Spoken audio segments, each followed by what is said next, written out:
everybody out there. This is Christine West, and welcome to the Emotional Dilemma podcast. And I'm so jazzed about my guest today. This is Jose Pereira. Oh, if I can pronounce his last name. Oh, if I can pronounce his last name, because I am with some last names, I have challenges. But Jose is a brand new friend. I'm so excited to have him here to share his story, because when he shared with me I don't know, he's going to share. I hope he's as open with this audience as he's been with me about his story. But I am just so excited to have you, Jose. This has been a day of me and you spending a lot of time together. So welcome to the show. Thank you for having me. To the audience, I'm going to say that I had this morning Christina in my brand new show too. I began my show 3 weeks ago. So I was a solo talk show, that my first show, because I was like setting the tone, what I wanted to say. This is a Christian channel. It's a Christian broadcast. So I'm not a pastor, of course, but I wanted to put the tone. I am always talking on leadership and resilience, how that can be combined, with biblical principles and Christian things. So what I decided to do is that, well, I said, okay, I have a weekly newsletter where I talk to leadership and resilience. So I decided to talk about that, but putting that special touch, the spiritual touch. And I began only talking. But I said, I'm not going to be every week talking alone here. So I'm going to begin to bring guests. And you was my first guest. Wow, that was so cool that I got to be your first guest. You was And my first guest because I was.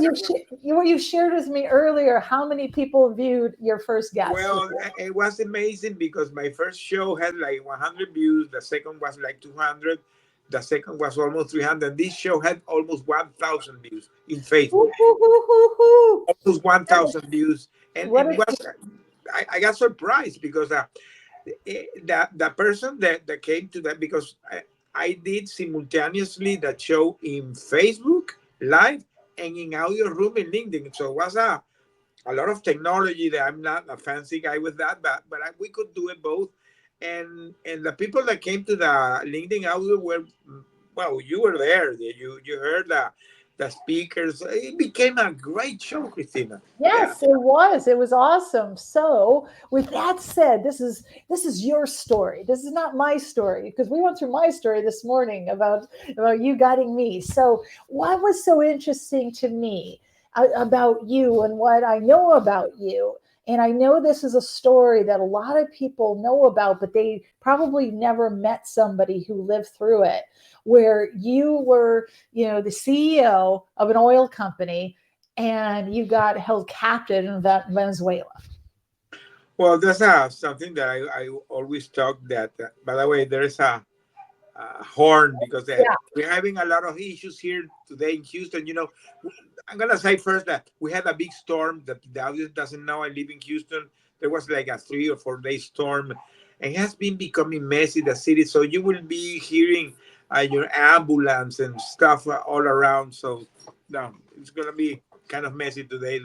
What I was saying is that I was the CEO of a company that I did my long career there, because I began working in 1985 in the oil and gas. I began working first in Venezuela because I'm Venezuelan born, and this is the National Oil Company of Venezuela, PDVSA, Petróleo de Venezuela.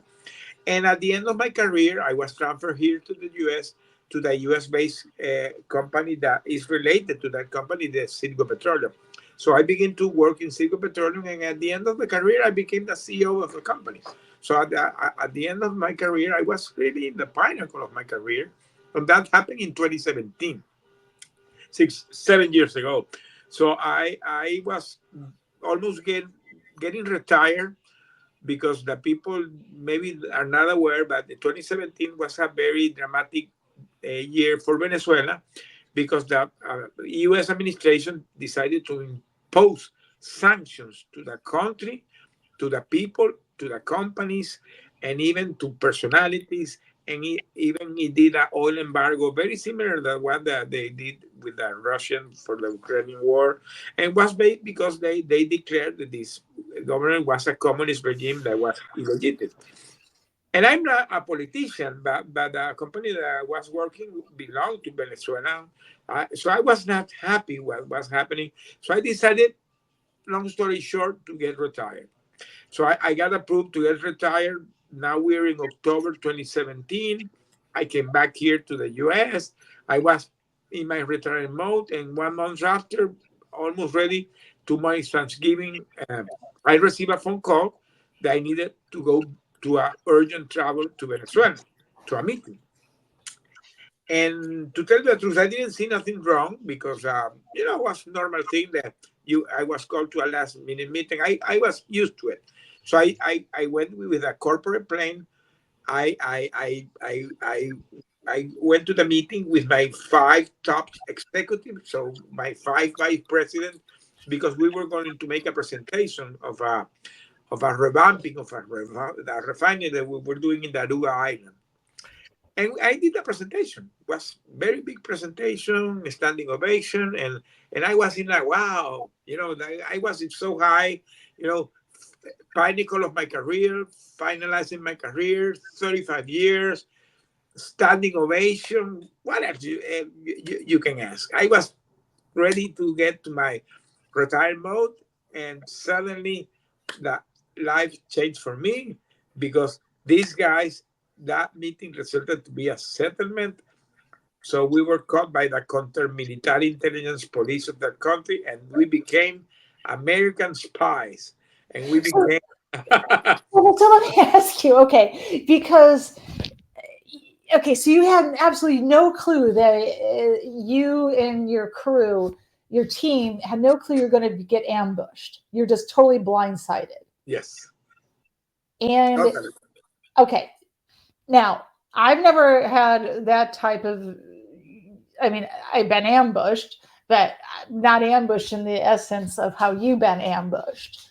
So, have you been? I'm assuming you've been to Venezuela prior, or this was your first time.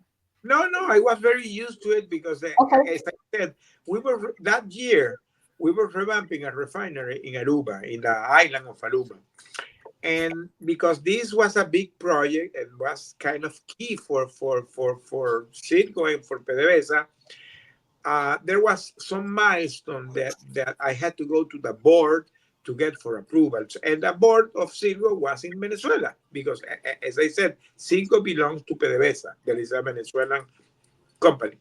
So I had to go very frequently to Venezuela to make more presentations. So for me, it was another more meeting. I was used to it. It was Yeah. normal course of business. So you get all of a sudden you're on the plane. You realize you're ambushed, and so what was going through your brain?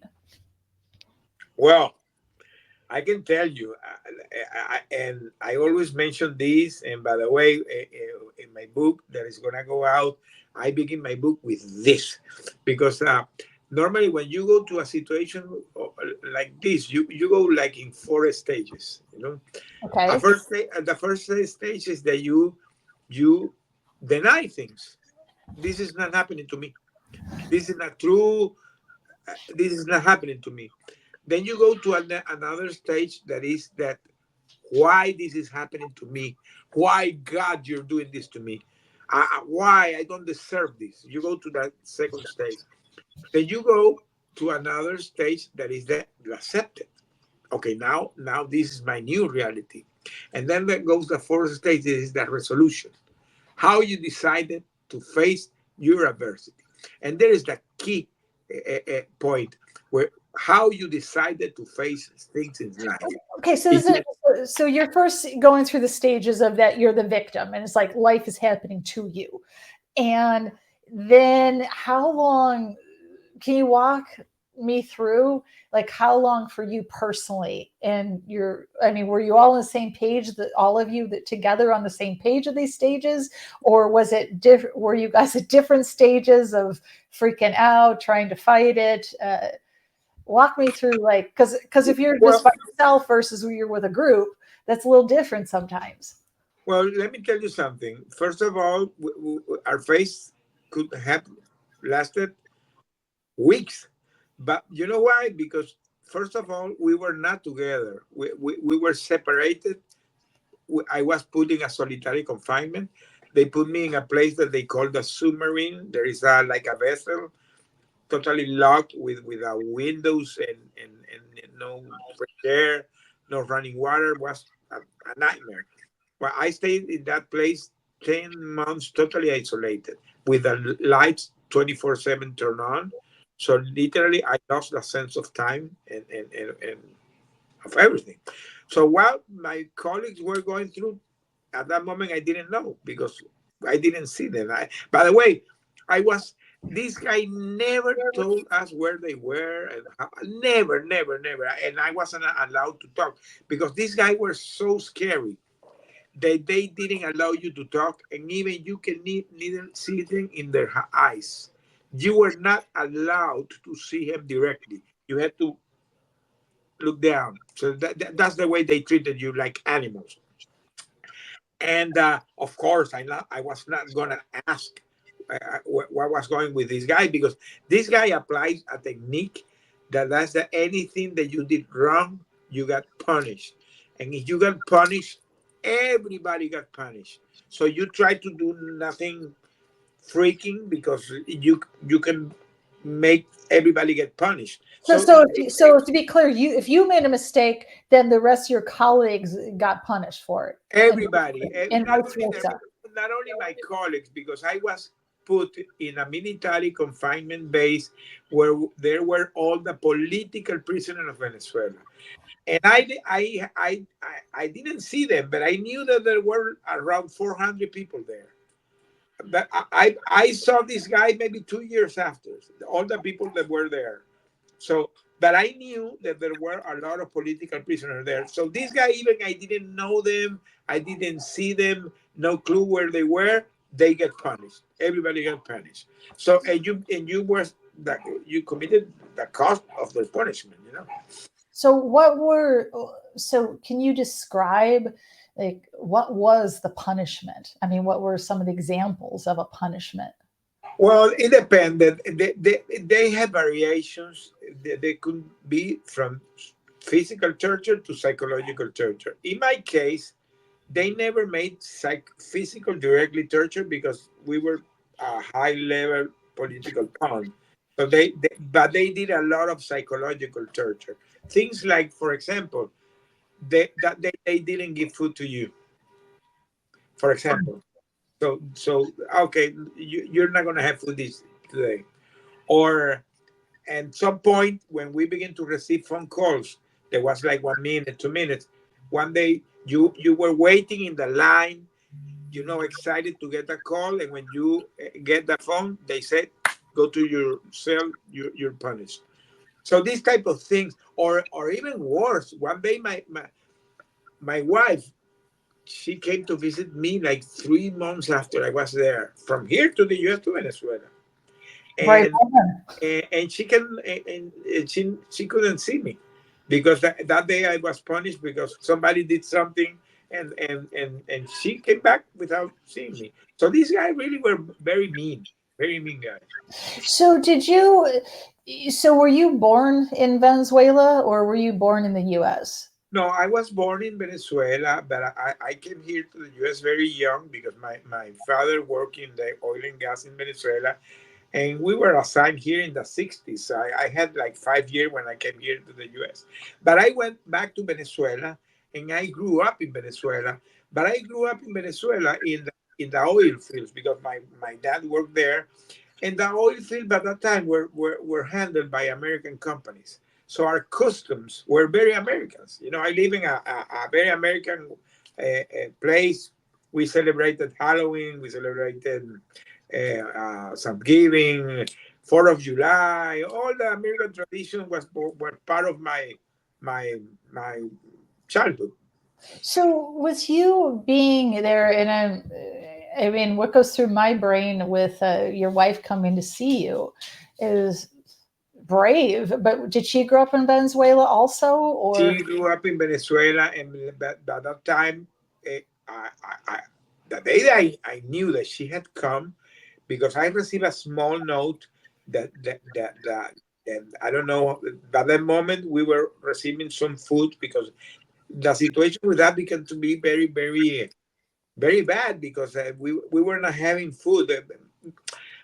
If you think on the timing, because maybe the audience has to realize that 2017, if you Google, you will learn that first they imposed the sanctions. So in the following month, the situation in Venezuela, the economic crisis began to be more severe because of the sanctions. So there was no food, there was no medicine, there was no gas, the lines, the people in the stores or to fill up the gas was terrible, terrible. So did they, okay, so what I want to understand and understand from, also viewers of this, why were you and your colleagues like a threat? Like, why were you like looked upon as though you did something, to Venezuela?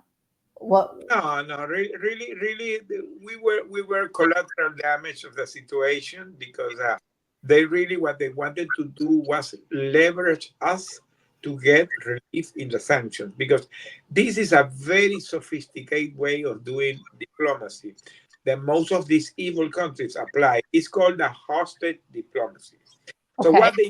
what they do, and let me tell you, this model, I'm very connected with the hostel community here in the US. I know other cases that the technique is the same. You are a regular guy, but maybe you have a high profile. Uh-huh. Maybe you are like a business guy like me, or maybe you are a environmental leader, or maybe you're a religious leader. You have a high profile.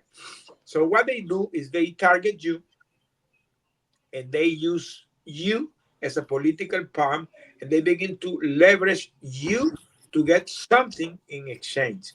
In our case, they were asking to get lifted the sanctions and lifted the oil ban. Can you imagine that? That was what they're asking to get us released. So, like asking for a ransom.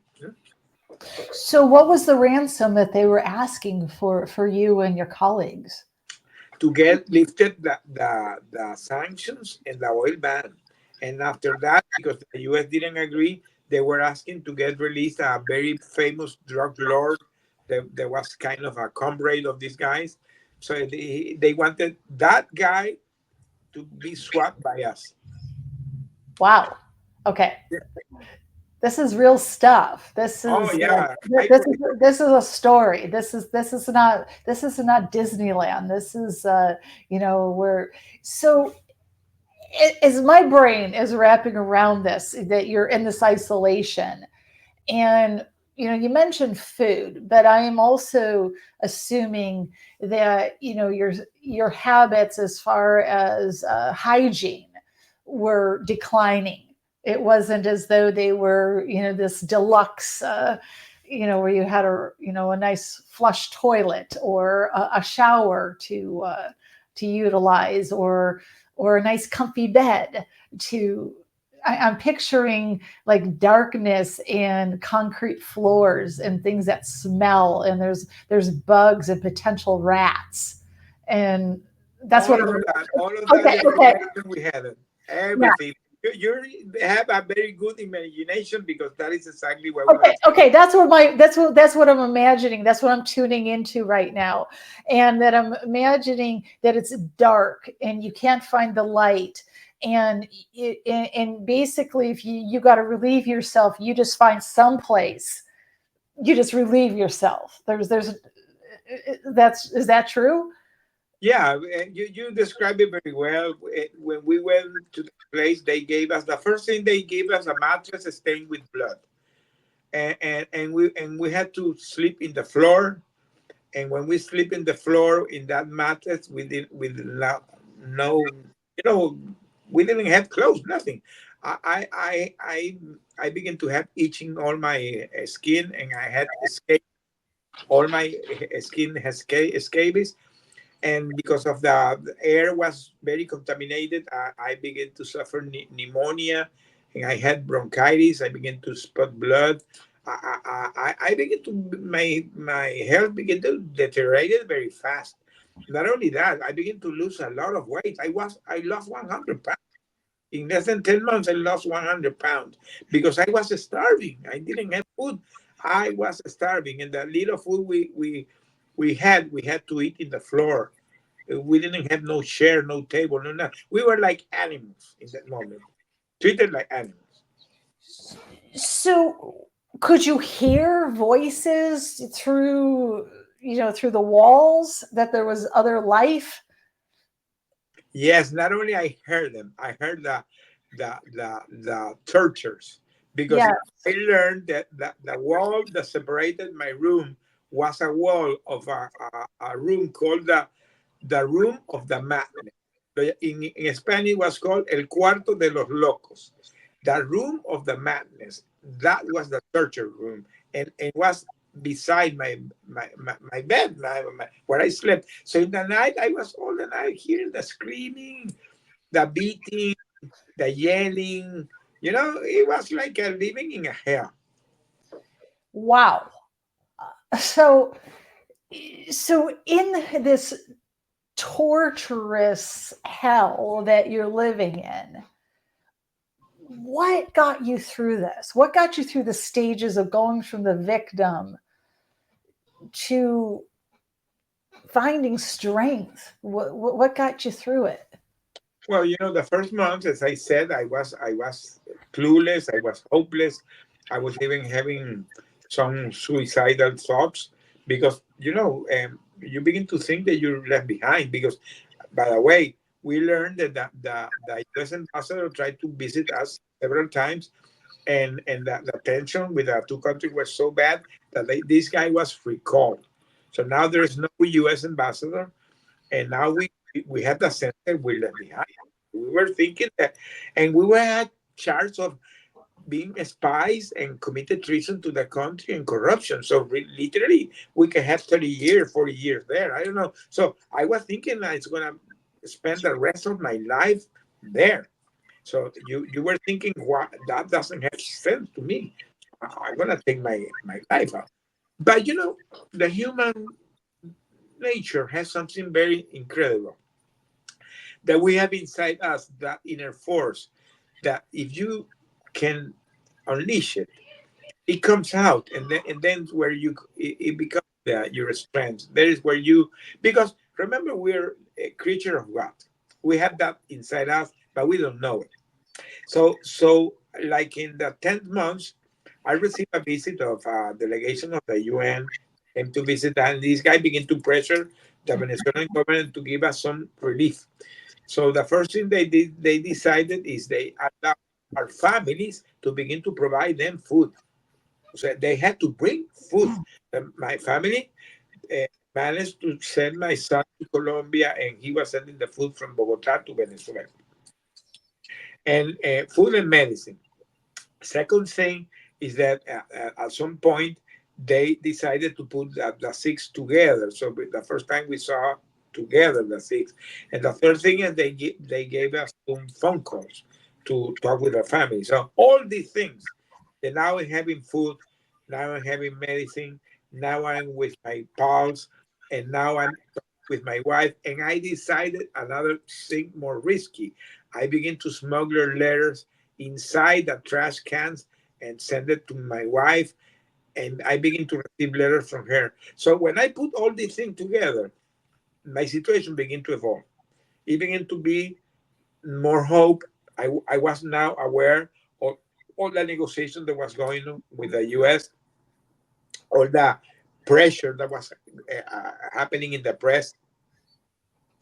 I was aware that there was a lot of negotiations.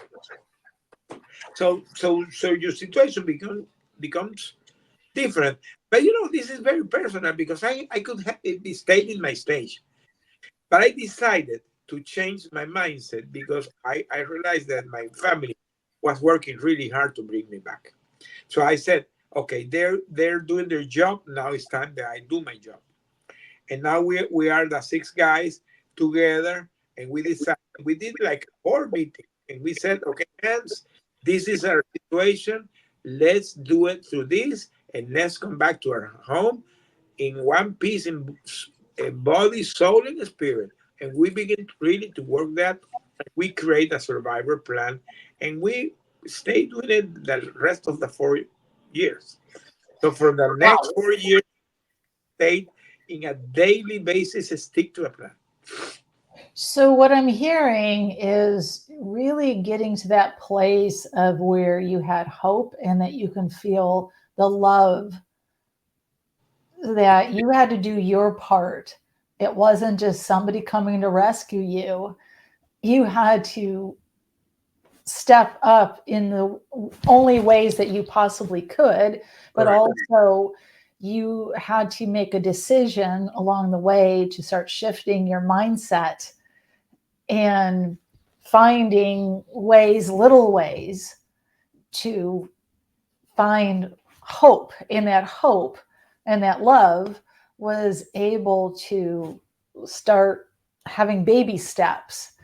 And so I'm curious with, because, the media and your experience, how well in your from your live experience there and what the media reported, what do you see, was it accurate what the United States media reported, or were they making it smaller than it was, or were they spot on, or what from you being on the inside and being seeing what the media covered, what do Yeah, you this is a very important question because today, oh I tell you're anybody that is going to. Can you repeat your answer? Because there was a internet skip.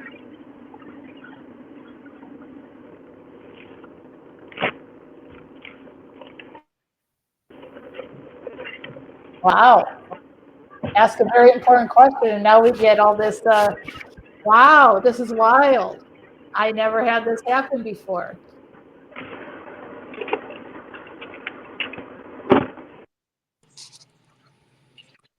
Sorry. I had connected to the car, and my wife was driving, so it connected to the car. Okay. So the question was about the media and the reporting, and then we got okay. Okay, So, yeah.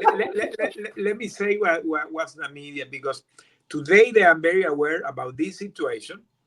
I tell everybody that's going through something like this that don't stay silent, don't stay quiet, and go to the media. Why? Because the first year, my family and the other five family, the six family, they were really going to the U.S. government since day one. Since day one, they were having conversation with the U.S. government.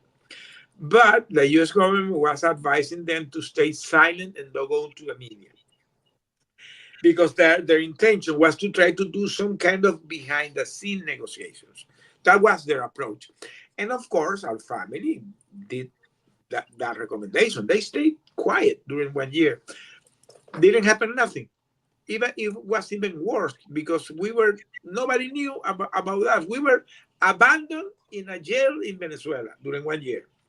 So after 1 year, our families, that's now the six are together, and we were oil executive. Everybody was always having a strategic mindset. So we did like a meeting, and we said, okay, we have to go to the media.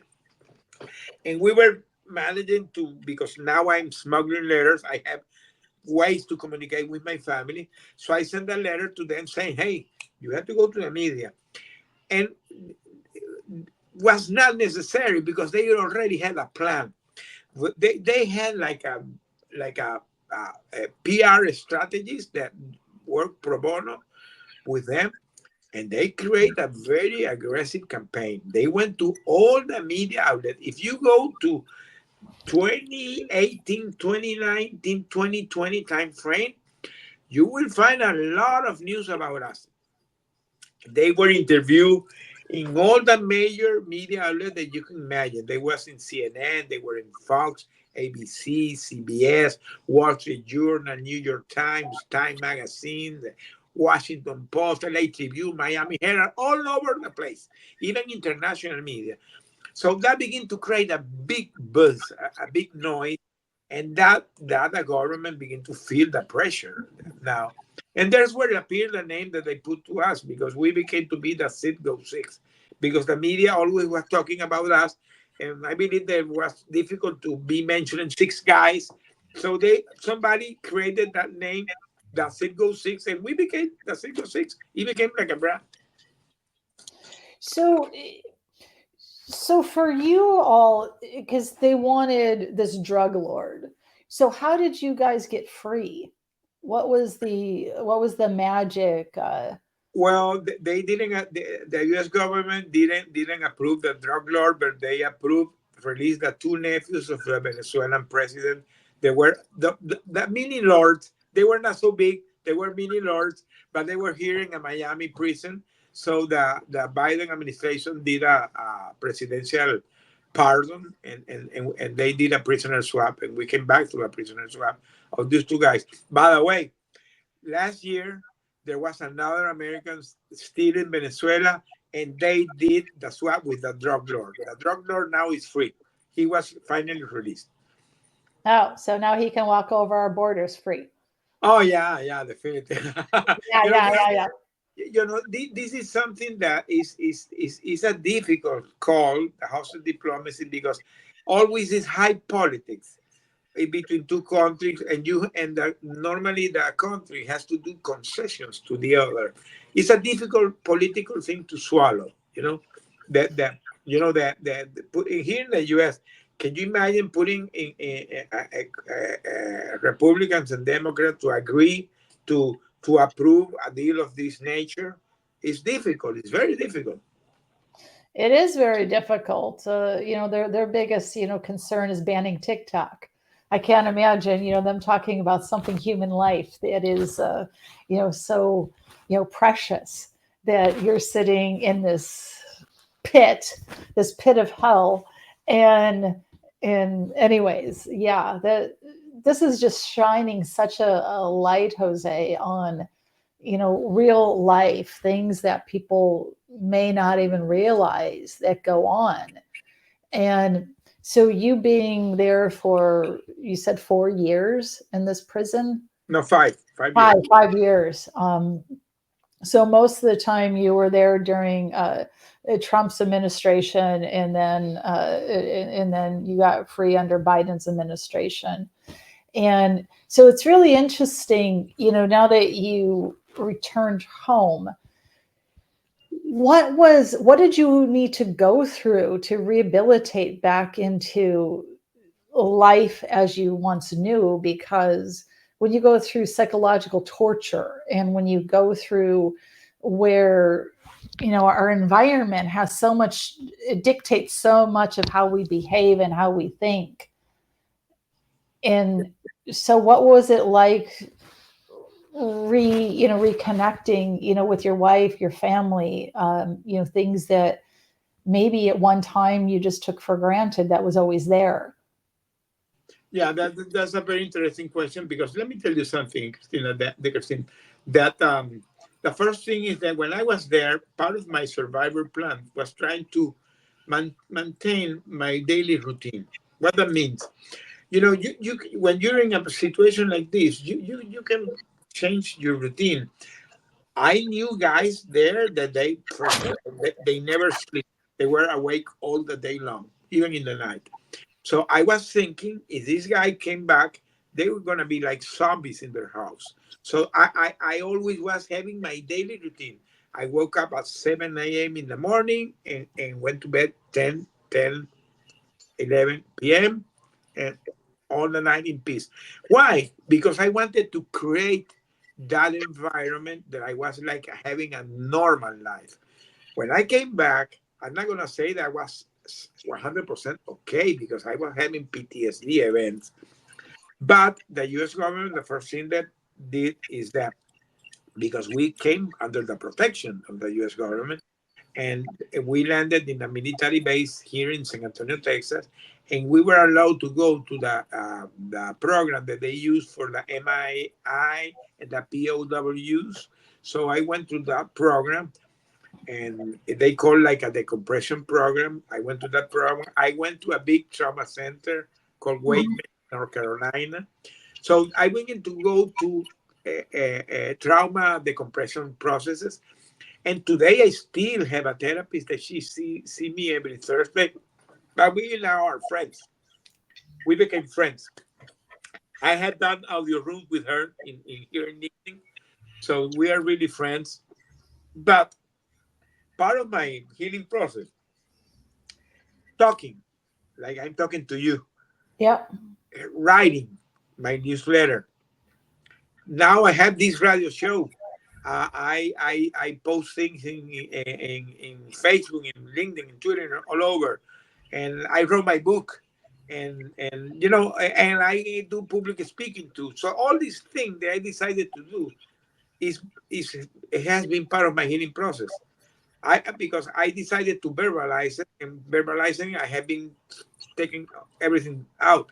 So my therapist tell me every time that she really is surprised how I have been evolving because it's my personality. It's me, So that's what I've been doing. That's beautiful because, as I've getting to know you more and more, um, that your story is not something that's so common, or at least in the people that I meet. And it's something that being able to, share your story, I mean, is freeing because you're not allowing it to define you. Correct.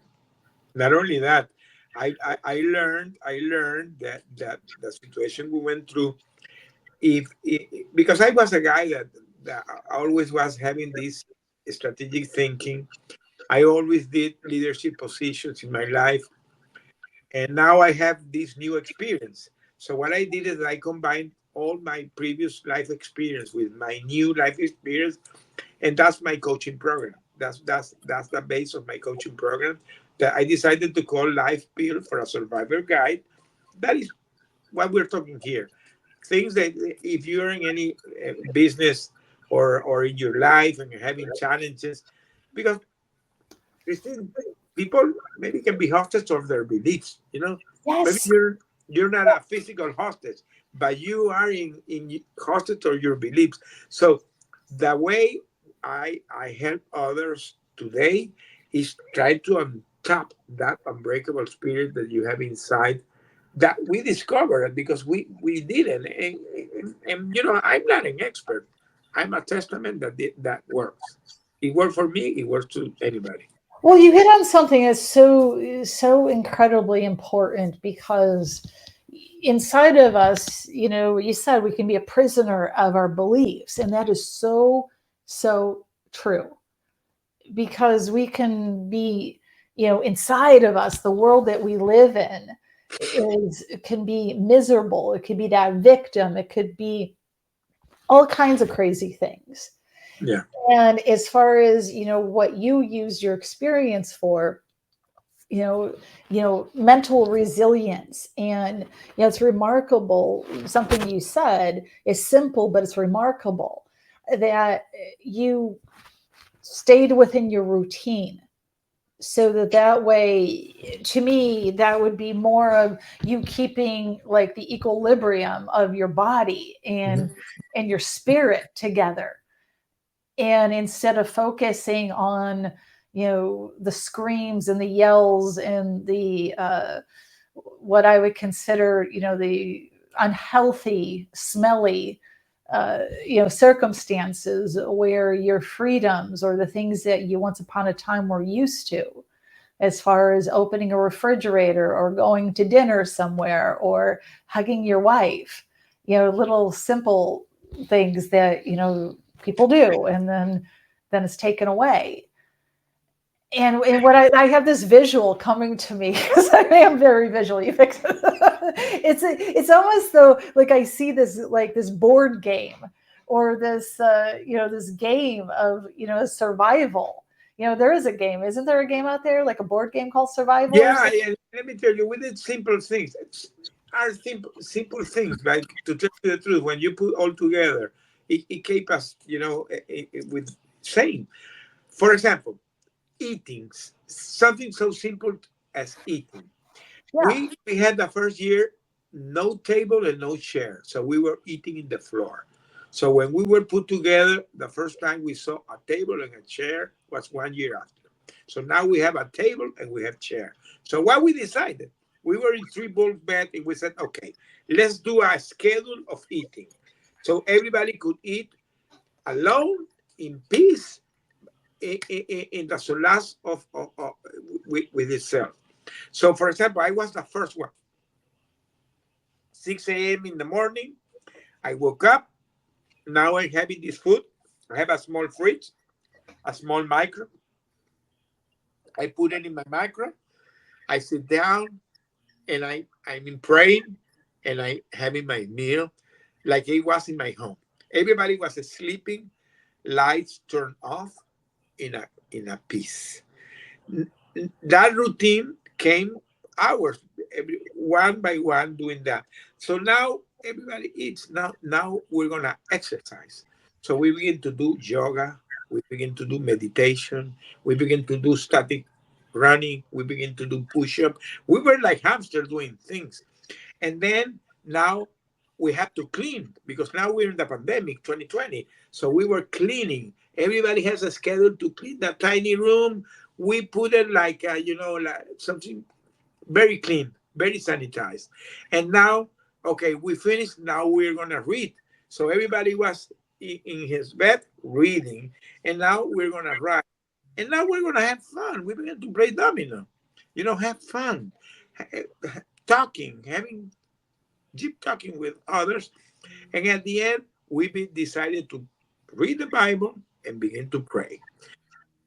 When you put everything together, it was a very busy day doing things. Wow. I love this that you absolutely did not forget about God through this. No, no, no. We reinforce God. For God, for us, God was a huge, not only recovery, because I come from a Catholic family, but I was not a religious guy. I'm gonna be honest here. I was not a religious guy, and I really I missed. And today I'm very clear that he was telling me, "Hey, my friend, you have to come back to me." You know, and now we're with God. Now we're reading the Bible. Now we've rediscovered Paul and Peter and Luke and Matthew and Daniel and all these great guys. And now we're going analyzing and really having like Bible studies. And now we are praying. And now that gave us a boost of hope and a boost of faith. That's where we got that big reconnection with God. Amen. See, this is okay. So, this is what I'm hearing and what I'm visualizing, at least in my experience with God, is I can't predict, everybody's unique, is but you have to get into an environment where all of a sudden God has you, and that all of a sudden you'll start paying attention. And so you had nowhere to go. So God had, so it was, hello, Jose, let's start this relationship. Come on back. And it's Not only that, Christine, for some reason that today definitely was the hand of God, because I'm gonna say we the six we were not friends. We were not friends. There are two guys. The first time that I saw them was in the plane. So we were not friends. We were only coworkers. So now we are six guys that we didn't knew ourselves. We only were coworkers that we saw in meetings. So now we're together, and we discovered that we all had successful career. We had long-term marriage, wonderful family that supported us and had a great connection with God. So that was not a coincidence. That randomly we were choose to be together, and now we are these guys rowing in the same direction and praising God and really understanding that for some reason God put that in the past, and that was part of His master plan. And well, let's go and do it, and that's what we did. What a powerful testimonial and training for you to do, like resilience leadership training for executives, for the CXOs. That's what I'm feeling, because that was you. And how many times do CXOs go through something, business wise, that could be their prison? And they could be whining because the stocks plummeted, or their market share or their margins are off, or there's for example, I mean, different things that we see today of that causes the consumer or the public to see things differently, that could be very taxing on a CXO team. I Well, can see people these pay, opportunities for you. people pay to go to a retreat. I was in Yeah. a retreat, I could see that. I could see that, because this is not something that an academia could teach you. No, This is divine, and in order to come out stronger on the other side, and to be like, you're just glowing. And as I get to know you, and even how we even met, that it was just really wild, because there really wasn't a reach out between us. It was just, you were on my calendar. yeah. You were just on my I calendar. I remember that I appeared in your calendar and you appeared in my calendar, and we met. We said that, why you are in my calendar? Who Yeah, called why you? are you on my calendar? Well, we needed to connect, and we're here. You're here, and it's wild, because you're down in Houston, Houston, Texas, and I'm up in Anchorage, Alaska. And what are the odds? To me, that's a divine orchestration of really, when God wants people to meet, that He put, in our case, he put each other on each other's calendars. Let me say, I have been connecting with people today that I'm very pleased. Are people that are like in the same vibe that I today feel that I'm vibing, because it's kind of a law of attraction. Because I'm gonna say, when I came back, the first thing I did when I came back, my daughter-in-law told me, Mr. Jose, I'm going to a church. I want you to come with me. And I went to the church service. And when I came inside the church, I remember that going inside, the impact that I felt was something that was going on here. I met the pastor, and I told him I had a bit, something weird happened to me.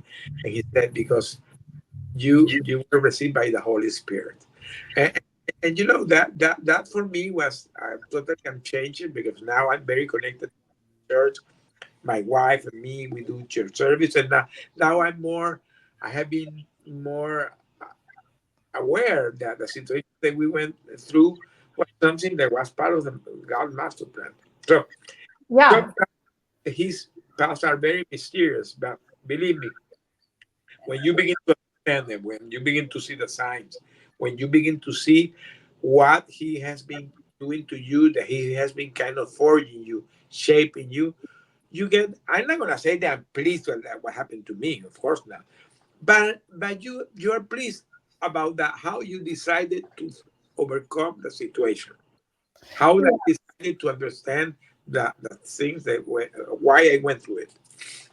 It's wild, because something that I want to ask you, that as a fellow human, I would, I'm sensing that when you return to the United States, things that maybe in the beginning with this happened, maybe your thought process thought one way, but when you're finally released and finally saw your wife, your family, and you knew that you were back on American soil, what changed in your thinking? I mean, from the beginning, from being in that situation to the man that, like, can you like, tell me what really changed in you, like internally. Well, the first thing is that you have the sense that you came in a time machine. I really, really, believe me, I felt like I was coming in a time machine. That I came in a time machine, that I opened the door, and now I'm in a new world that I had to begin to recognize and to reconnect. And now I see my sons more grown, my grandson a teen. My wife totally changed because now she has been 5 years dealing alone with all this stuff. So she had this strong character. I remember There's an internet gap again. So you're talking, but we can't hear you. I can't hear you. We're talking, but I can't hear you. Oh, and there we not go. only that, and not So only that, not only that, I learned, for example, that my mother-in-law has passed. My aunt, that was kind of my mom, passed because they never told me that, because this is something that you discover, that some people that you love have are gone. So it's a very complex situation, very complex. It's so complex that I'm thinking to one of my next book in the future is going to be talking about that experience. It's a very complex experience. It's kind of a new reborn. You're a different person. You see things in a totally different way. Totally different. You see the life in another way. I bet, I'm thinking, in terms like, a famous movie, Tom Hanks movie, Castaway, that was, from a long time ago where, Well, I remember that scene because I went through that. I can yes, tell you, I went through that. I went through that when that thing when Tonga came back. That feeling, I went through that at the beginning, because you feel like you don't fit. And remember, I came back after the pandemic, so now yes, the people had their skin very sensitive. So now you have to be very careful what you say. Now you have all that transgender thing. A lot of things that for me was new. Even the word resilience for me was new. When I begin to hear, okay, you have to be more resilient, I begin to ask, what is that? I didn't know what was that. Remember, I was like lost in translation. The first time I got a cell phone, I didn't know how to use it. So you're like a man of the caves, coming in the future. I can imagine. So, what is the name of your book? So, if folks are interested that, come across this interview, that they can go up to Amazon and, read your story written by you. What's the name of it? Okay, my book is called From Hero to Villain, My True Story of the Citgo Six. As I said, we were named the Citgo Six. And the way I wrote my books, to the people that doesn't know, is based on those letters that I smuggled with my wife. She compiled those letters that we stayed like 3 years writing.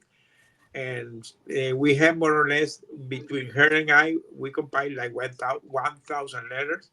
And those letters became my memoir, and my book is based on those letters. So the way I crafted my book is kind of you can see the feeling of the moment. You can have the sense that you're with me there, because I talk about dates and hours, because I was very precise with the events that were happening. So from hero to villain, why? Because I did a very success career in the oil and gas in PDVSA. That was my mother company. I was like a hero in the company. I did a lot of things in the company. So every time I flew to Venezuela, being here in Citgo, I went to board meetings. I was received like a hero there. And suddenly we became the worst of the villains. We were American spies. So we went to hero to villain. So that's why that I decided to put the title. Now I get it. Why that title? It's pretty wild. A question that just sparked for me that I'd love to know. you had a very successful, career in oil and gas as, executive. But would you say that once you went through this experience, do you feel that still being was that the pinnacle of who your identity is, or now that you went through this experience, now you realize what you really were born for? Yeah, of course. Definitely that was part of my process. Today, I understand I had to go to the process, but by my life is a different life today. I'm more open, to do what I'm doing today. Even if from the economical side is not the same, I don't care. Today, I'm not gonna say that the money is not important. Of course, it's important. You have to pay bills. Yeah. But I'm not in that mode that I was. I was that guy that always wanted to be, having very challenging goals, and it was always, a lot of anxiety trying to reach those goals. Always thinking. Today, I have another way to see the things. That's what, thank you. I just sense, the more people that I talk to on my show, and the more people that I just meet, and that people that what I call like the mask is off, Yeah. whatever happened, the just got ripped open through, whatever experience that they went through. And it's really interesting because I find with the mask off, people are so much more beautiful, and they're so much more humble, and they're here to serve in a real way, as opposed to a way that says, oh, this is how we're supposed to do it, versus how this is how it actually works to do it. Well, let me tell you, that is so true. And by the way, this morning, remember we were talking about that people being human being. Yeah. I went to experience that, and maybe the last 2 years or 1 year and a half, that we were there, they relaxed a lot our situation, because now there were real conversation between the U.S. and the Venezuelan government to get us released. It was formal conversation. So now this guy, our levels has raised, and now they're treating like the babies. So I was allowed to have conversation with all the other prisoners. At the beginning, we didn't have no contact with them. So now I know in all the political prisoners. As I said, there was like 400 people there. And let me tell you, very prominent people there, high-ranked militaries, or very high politics, or a journalist, a lot of high-ranked people. But you know what connected us? That What's all that? was going to the same ordeal, and all were going to, and we needed to coach each other and cheer each other and help each other, because we were simple human beings without no titles, no nothing. We were people having the same problem. And now I'm with these guys, knowing them as persons, and that real person, as you say, without the mask. Yes. There is a very famous journalist that today is one of my best friends, and I always saw that guy in TV. For me, it was shocking to see that guy in the jail, but now I see the real person. And now I see that the guy was a great guy, very funny, very friendly. We did morning walks. We were talking how we will fix the future, the world in the future. I was telling him, when I get released, I'm gonna bring you to the U.S. and we're not gonna do a tour together. He's a very funny guy, and because we connected, being people, being See, I people. love that. And so what I was visualizing is that in the world, so many people are, well, I'm this title, I'm that title. And now all of a sudden you get into where these 400 people are stripped of title. They're stripped of the mask. They're stripped of, the power of the title.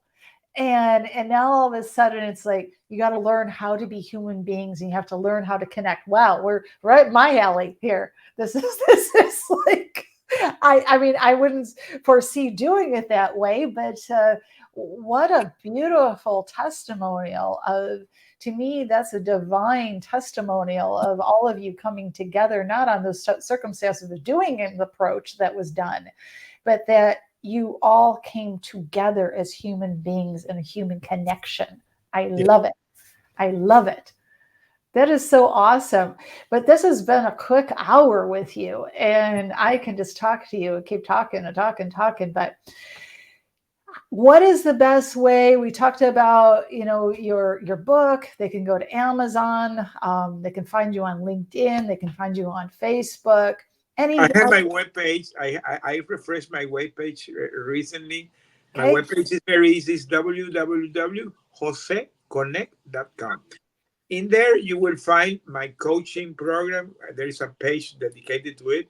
You will see all my stuff there. You will find my speaking gigs. I have there. I have like 5 speaking gigs. I have one that is called From Captivity to Freedom. That is the most that I do. And you can find it there, and you can hire me if you want. I had there also a reference to my book, so you can go and order there. I have my newsletter there. I have all my videos that today I do in my YouTube channel. So you can find everything in that webpage. Is everything is concentrated there. Beautiful, beautiful. Well, thank you so much for showing up as you. It's been a beautiful day spending time with you this morning on your show, spending time this afternoon on mine. And thank you so much. And I'm going to end the live and I'll meet you backstage. So thank you, thank you, thank you. It's been so wonderful, my new friend. Okay. Thank you. Thank you for Bye having me. bye, audience.